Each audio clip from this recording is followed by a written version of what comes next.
Bienvenue dans cette nouvelle vidéo.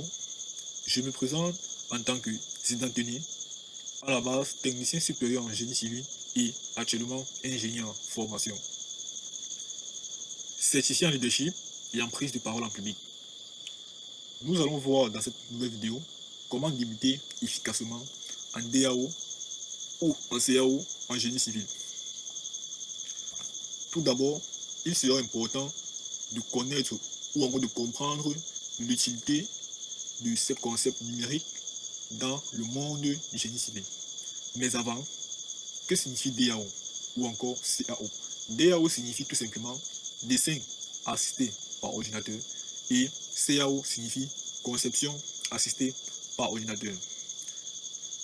Ils sont d'une utilité très importante dans le domaine du génie civil car ils permettent de concevoir des plans avec précision, de visualiser une 2D en 3D, c'est-à-dire de passer d'un plan 2D à un plan 3D, de produire des plans techniques, de collaborer efficacement et de gagner du temps afin de, et en même temps réduire les erreurs. C'est-à-dire, le temps que peut prendre la reproduction d'un plan à la main est plus grande que la reproduction du même plan à travers un logiciel de conception. Il serait important ici de retenir que DAO ou encore CAO est tout simplement le fait de concevoir, de représenter et de communiquer un projet avec précision. Développer une logique avant d'apprendre un logiciel. Alors, une fois que tu as compris l'utilité de ces concepts numériques dans le domaine du génie civil, on se pose souvent la question, comment doit-on débuter? Alors, il est important de comprendre que pour débuter avec un logiciel assisté par ordinateur, il est important de comprendre, il est important d'avoir une logique de base. Et cette logique-là se développe. Développer une logique avant d'apprendre un logiciel. C'est-à-dire, apprenant à réfléchir, c'est-à-dire en développant une logique, tu es apte à réfléchir comme un concepteur, pas seulement à utiliser le logiciel. C'est-à-dire quoi? En tant que dessinateur concepteur, tu seras appelé à transmettre tes idées à travers, ou encore matérialiser tes idées à travers les logiciels de DAO, CAO. Alors, pour développer cette logique, il est important à la base de comprendre les plans, de savoir visualiser en perspective, c'est-à-dire de savoir visualiser le volume, de maîtriser la notion d'échelle, de lire facilement une coupe ou encore une façade et de s'adapter à tout logiciel, ou du moins afin de s'adapter à tout logiciel. Parce que quand tu as la logique nécessaire qu'il faut, alors peu importe le logiciel qui est face à toi, tu es apte à le concrétiser. Je vais prendre un exemple.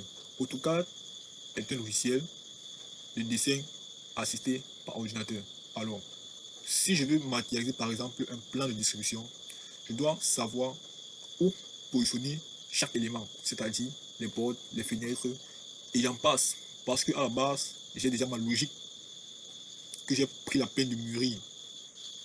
Donc, nous devons retenir ici que les logiciels changent, mais votre logique demeure. Peu importe le logiciel, que ce soit AutoCAD, Archicad ou encore Revit. Dans ces logiciels, on peut avoir différentes façons de faire un plan 2D, mais la logique reste la même. Ok.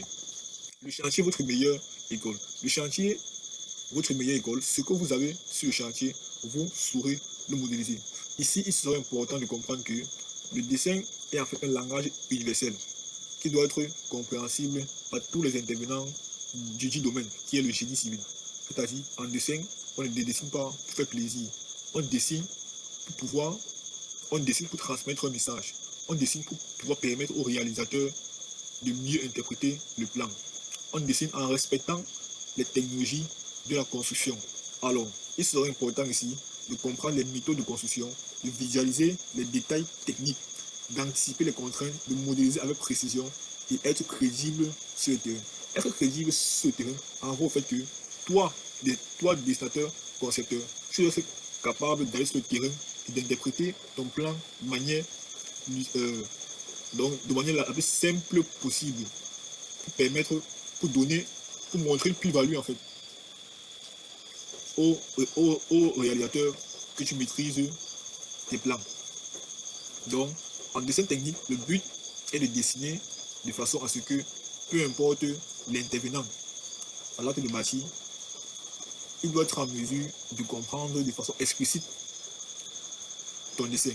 Alors, il serait important de retenir ici qu'un bon modeleur comprend le terrain, pas seulement les schémas faits sur papier ou visualisés sur écran. Okay. Choisir le bon logiciel et apprendre progressivement. Nous avons souvent tendance, dans nos débuts, à se poser les questions. Par quel logiciel doit-on commencer? Est-ce par AutoCAD? Est-ce par Revit? Est-ce par Archicad?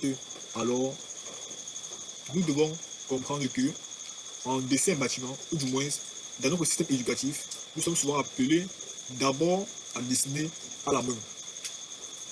Alors, une fois qu'on passe du dessin à la main, le meilleur logiciel pour matérialiser ses idées est un logiciel de DAO, tel que AutoCAD.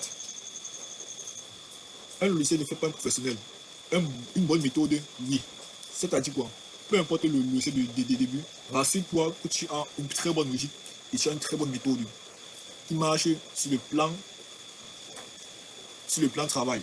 Alors, il serait important ici de commencer par les bases du dessin technique, de maîtriser AutoCAD DD comme logiciel de DA ou de départ, de passer ensuite soit à Archicad, soit à Revit, qui sont les logiciels de modélisation 2D et 3D. Explorer selon votre spécialité d'autres logiciels, parce qu'il y en a tellement de logiciels de conception assistés par ordinateur. De progresser étape par étape, peu importe le logiciel.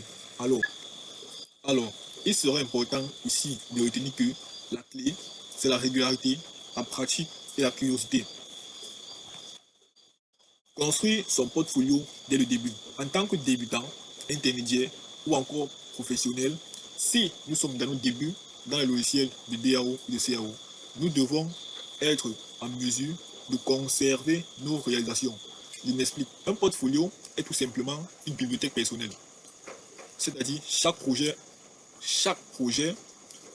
à qui tu fais face, tu dois être à même à le conserver, soit numériquement, soit physiquement. Cela te permettra d'avoir une ressource personnelle qui te permettra de défendre tes connaissances sur les différents logiciels de génie civil. Alors, construire son portfolio dès le début. Chaque exercice est une preuve de vos compétences. Conservez vos plans et modèles. Montrez votre progression. Créez des projets complets. Valorisez vos compétences. Ouvrez des portes pour votre avenir. Votre portfolio est votre meilleur ambassadeur. C'est-à-dire, c'est votre bibliothèque personnelle qui parle pour vous.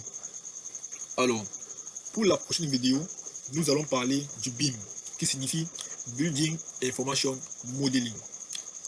C'est-à-dire, nous allons essayer d'entrer un peu plus en profondeur dans la notion de BIM. Alors, abonnez-vous pour ne rien manquer.